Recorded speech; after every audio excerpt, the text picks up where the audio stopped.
Baik, Assalamualaikum warahmatullahi wabarakatuh. Perkenalkan, nama saya Gilang Saego Alfarabi dengan NPM C1B019056. Saya berasal dari kelas B Manajemen Angkatan 2019. Di sini saya akan menjelaskan tentang saham dan valuasinya. Pengertian saham. Saham dapat didefinisikan sebagai tanda penyertaan atau kepemilikan seseorang atau badan dalam suatu perusahaan atau perseroan terbatas.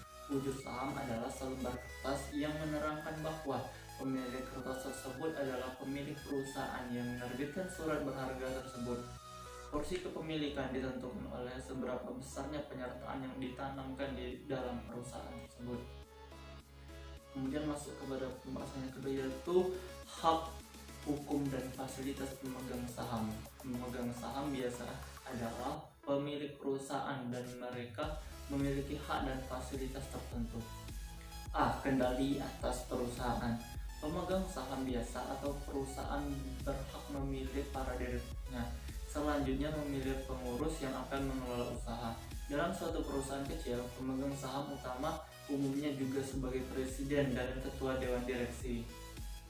Dalam perusahaan besar terbuka, manajer umumnya memiliki saham, tetapi kepemilikan pribadi tersebut biasanya tidak cukup untuk memberikan mereka hak suara. Jadi, manajemen dari kebanyakan perusahaan yang dimiliki publik dapat diganti oleh pemegang saham jika tim manajemen tersebut dinilai tidak efektif. Peraturan federal dan negara bagian mengatur pelaksanaan hak yang dimiliki oleh para pemegang saham. Pertama, perusahaan harus melakukan pemilihan direksi secara berkala. Biasanya satu kali dalam setahun dengan pengambilan suara yang dilakukan pada rapat tahunan. Seringkali sepertiga direksi dipilih setiap tahun untuk masa jabatan 3 tahun. Pemegang saham dapat hadir dalam rapat tahunan dan memberikan suara secara langsung. Tetapi mereka umumnya memindahkan hak mereka untuk memberikan suara kepada orang lain melalui mandat proksi. Mandat proksi yaitu suatu dokumen yang memberikan wewenang kepada seseorang untuk bertindak atas nama orang lain, umumnya kekuasaan untuk memberikan suara atas dasar saham biasa. B. Hak preemptif. Pemegang saham biasa sering disebut hak preemptif atau preemptive right untuk membeli setiap tambahan saham yang dijual oleh perusahaan. Hak preemptif merupakan suatu ketentuan dalam anggaran dasar perusahaan yang memberikan hak kepada pemegang saham biasa untuk membeli emisi baru saham biasa. Tujuan dari hak preemptif ada dua, yaitu 1.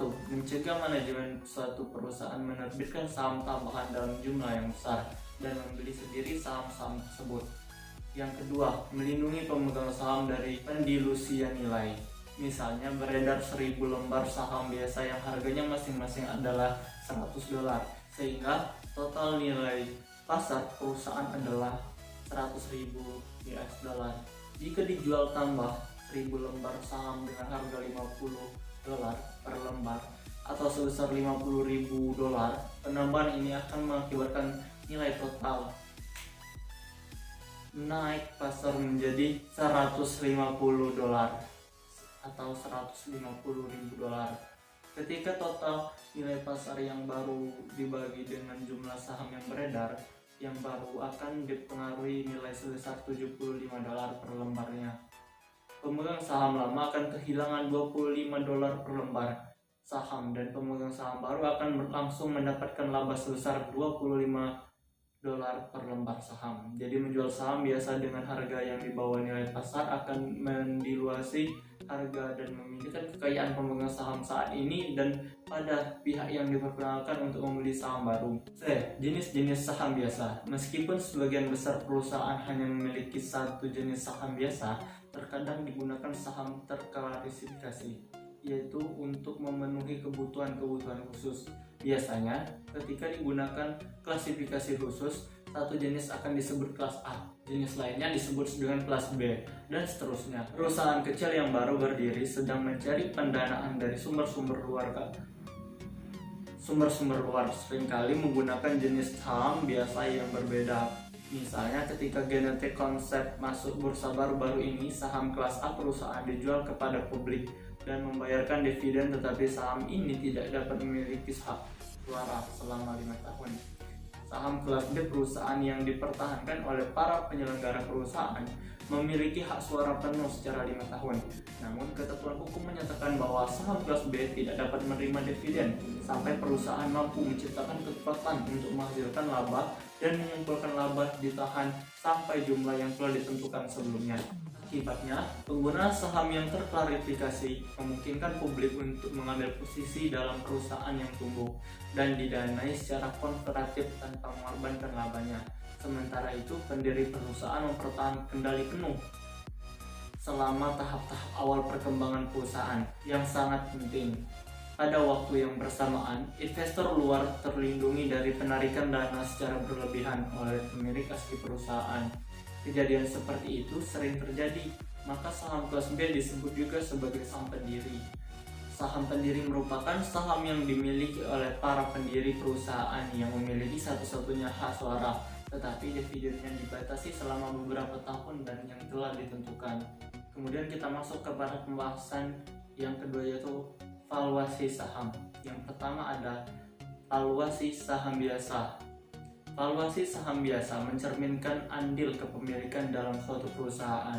Namun bagi investor, pada umumnya selembar saham biasa hanyalah selembar kertas yang dicicirkan dengan dua fitur tersebut, yaitu sebagai berikut.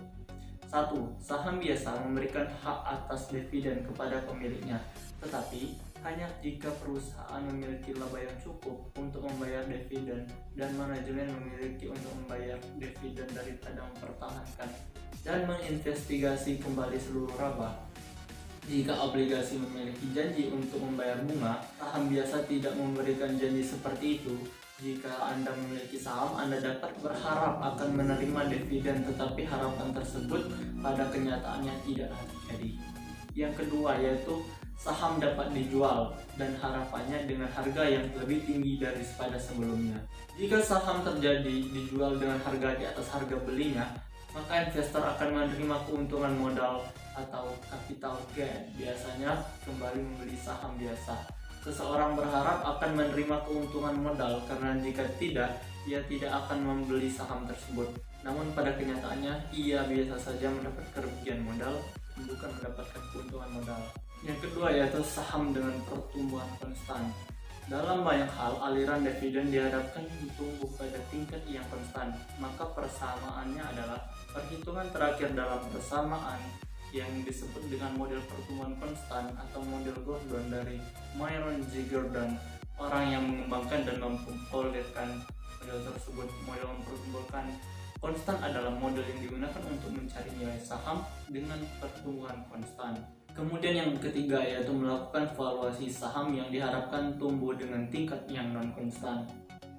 Mengasumsikan dividen akan tumbuh dengan tingkat yang konstan bukanlah sesuatu yang tepat bagi banyak perusahaan, karena perusahaan umumnya akan melewati siklus hidup di mana setiap siklus akan mengalami tingkat pertumbuhan yang berbeda-beda. Pada tahun-tahun awal, perusahaan umumnya tumbuh jauh lebih cepat dibandingkan perekonomian secara keseluruhan, kemudian menyamai pertumbuhan ekonomi, dan pada akhirnya tumbuh dengan tingkat yang lebih lambat dari perekonomian. Pertumbuhan supernormal atau pertumbuhan non-konstan merupakan bagian dari siklus hidup perusahaan di mana perusahaan berlangsung jauh lebih cepat daripada perekonomian secara keseluruhan. Yang keempat yaitu melakukan valuasi perusahaan secara keseluruhan. Sejauh ini kita telah membahas pendekatan dividen yang didiskontekan untuk melakukan valuasi atas saham yang biasa suatu perusahaan. Prosedur ini digunakan secara luas, tetapi prosedur ini didasarkan atas asumsi bahwa analisis dapat meramalkan dividen di masa depan dengan cukup baik. Hal ini seringkali berlaku bagi perusahaan yang sudah mapan maupun memiliki riwayat pembayaran dividen yang stabil.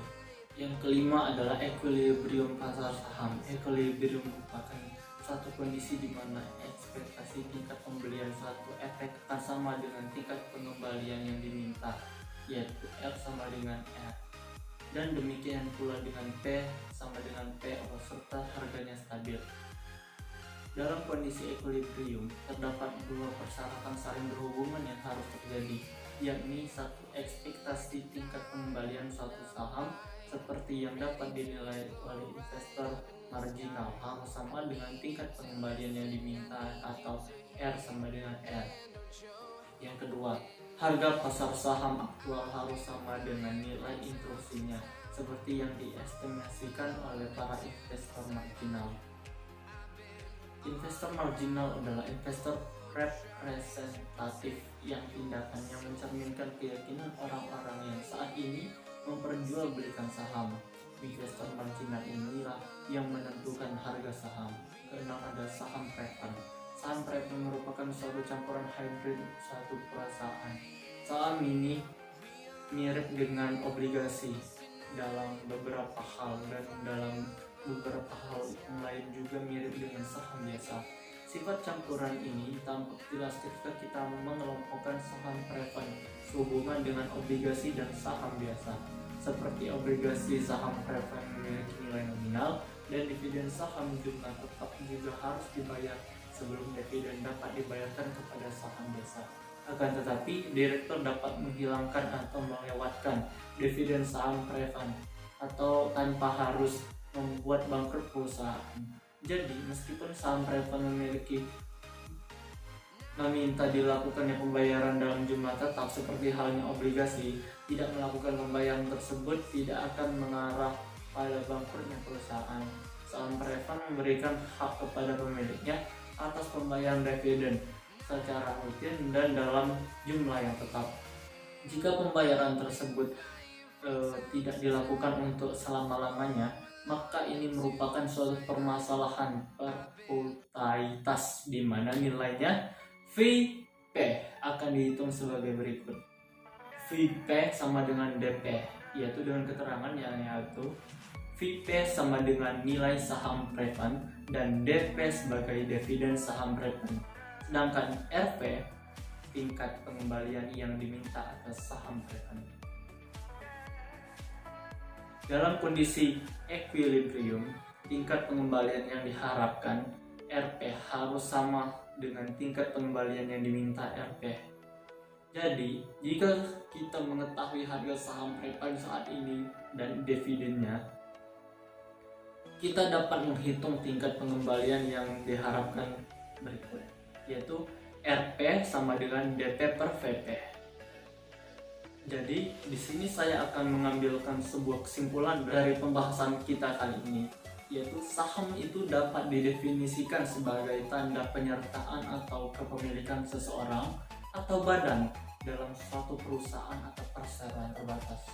Wujud saham juga berupa hanya selembar kertas yang menerangkan bahwa pemilik kertas tersebut adalah pemilik perusahaan yang menerbitkan surat berharga tersebut. Porsi kepemilikan ditentukan oleh seberapa besar penyertaan yang ditanamkan di perusahaan tersebut atau seberapa besar ia menanamkan modal pada perusahaan tersebut. Pemegang saham biasa adalah pemilik perusahaan yang mereka memiliki hak dan fasilitas tertentu, yakni kendali atas perusahaan dan hak preemptif. Saham juga dapat dibagi menjadi dua, yaitu saham biasa dan saham preferred. Jenis saham biasa meliputi saham terklarifikasi dan saham pendiri. Valuasi saham adalah metode atau tata cara serta prosedur untuk mendapatkan nilai atas saham suatu perusahaan tersebut. Baiklah, mohon maaf jika masih ada salah-salah kata ataupun penyampaian dari saya akhiri. Wabillahi taufiq wal hidayah. Wassalamualaikum warahmatullahi wabarakatuh.